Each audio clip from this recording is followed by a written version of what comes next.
already existing trend is to look at the next phase one. You only want to be trading or setting up for a trade at the start of a new phase one if you're obviously again trading in line with the trend.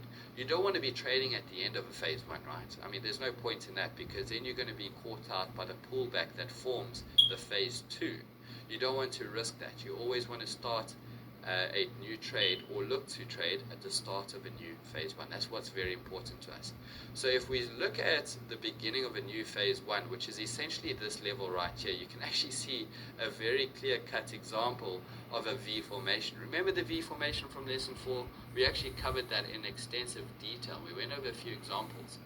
The point that forms a high or low is essentially the second bar of the V formation, and I'm sure you see that with ease. It's that green bar that is technically the end of the phase 2 starting the phase 1 where the arrow is pointing. So you have bar 1, you have bar 2, and you have bar 3. This so happens to be given to you at the start of a new phase 1, which is the phase 1 of the third cycle. How amazing is that, right? And how simple is that? Yes, it's very simple, because it's a way for you to justify and build a case that this is a tradable zone. I don't want you to solely rely on this being a confirmation of entry, because the confirmation of entry is going to be the strategy that you need to use in order to define where you want to put your stop loss, where your exact entry level needs to be, and where your take profit needs to be.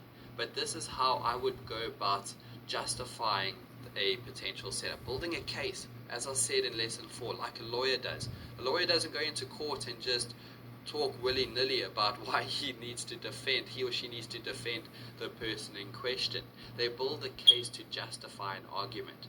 Our moment that we are focusing on right here at the start of this phase 1, looking for an advanced price action pattern or candlestick pattern, is us justifying a case to actually look for tradable opportunity there with our strategy. And this is how I want you to do it in your own time, when you're going about your homework at home, or when you're just spending some practice time over the weekend when there's no disruptions, the markets are closed, and you can just spend some good quality time in front of the chart looking for these setups. This is what I want you to be doing, looking at where you have 2 complete cycles, and looking where there's a start of a new phase 1 going into the third cycle, that you have advanced price action patterns or candlestick patterns as well. Now that's obviously your first option. Look at trading look at setting up for trades in the start of a new phase 1 after 2 complete cycles are given.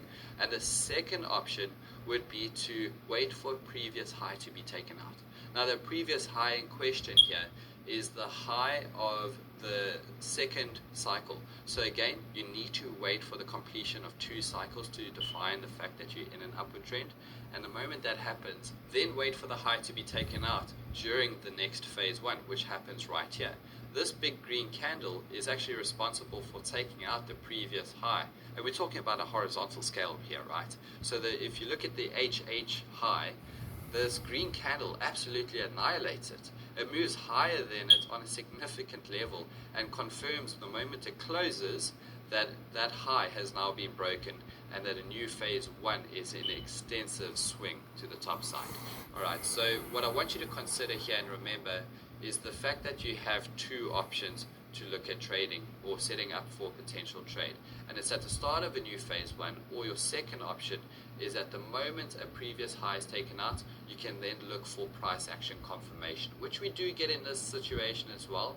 And it's the confirming bar that actually takes out the high that is actually responsible for forming a bullish engulfing setup. And I'm really not teaching you anything brand new here. I'm just teaching you how to apply what you've already learned to a market condition such as an upward moving trend. So that's what I want you to focus on moving on from here, so that you know exactly what to look for, and you can actually identify key moments in price movement that can define a continuation of a trend reversal, or moments that you could use to actually justify tradable opportunity where you could then apply your trading strategy. A downward trend and its theory is really similar to that of an upward trend. Everything's obviously just inverse, so don't complicate this for yourself, because it really isn't that complicated. A downward trend is also defined by 4 cyclical moves that have to occur in order for 2 cycles to be confirmed. The first one is a phase 1 in the direction of a trend, and here we see that phase 1 that I've just added onto the charts moving to the downside. We then see an upward move, a very short one of that, but that defines a phase 2, a move in the opposite direction of a trend. Then we see another phase 1, a really big one of that, in the direction of a trend again, and then a short move against the trend that then defines a phase 2. Here we have 4 phases, 4 cyclical moves that then defines 2 complete cycles.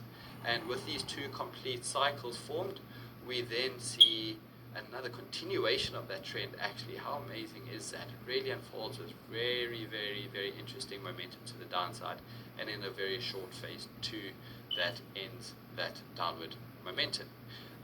This whole move to the downside is initiated by these 4 phases, and as I'm sure you understand now and should understand, the 4 phases are what defines the series of cycles moving to the downside. And please take a moment to write this down as well.